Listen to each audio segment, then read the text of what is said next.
Выпил, сломал костыль и, чтобы не ползти домой, сел за руль.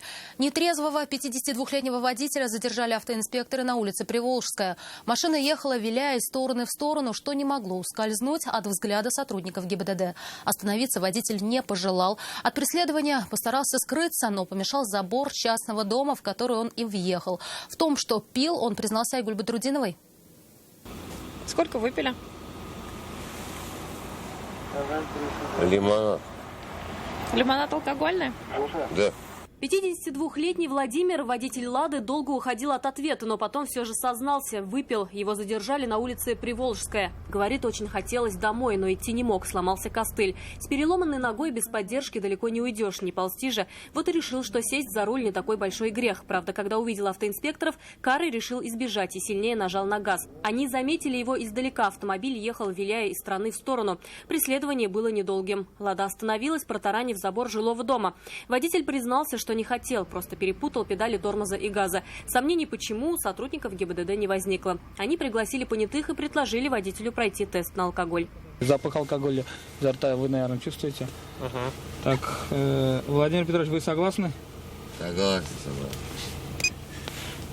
Сейчас. Выпил. Скажите там в микрофон, мать честная.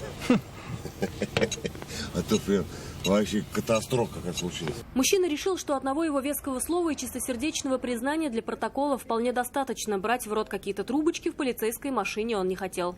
Обхватывайся губами, долгий продолжительный выдох, пока я не скажу стоп. Понял? А это зачем я сказал, что я выпил?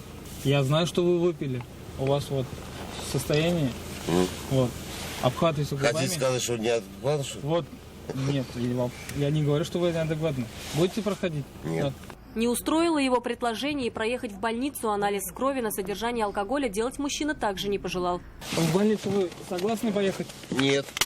Слышите? Домой, я домой пошел. Однако домой мужчине попасть в тот вечер была не судьба. Это протокол отстранения, у вас вот здесь подпись. Пойди, ты можешь, что ли, пешком? Сейчас, подождите. Пока нельзя. Его доставили в отдел полиции, а машину эвакуировали на штрафстоянку. Теперь мужчине грозит административный арест сроком до 15 суток за отказ от прохождения медосвидетельствования. А потом, помимо трат на эвакуацию и хранение автомобиля, ему, вероятно, придется лишиться водительских прав на срок от 1,5 до 2 лет, а также заплатить штраф в 30 000 рублей. Айгуль Бадрудинова, Нафиса Минязова, Константин Бушуев. Вызов 112.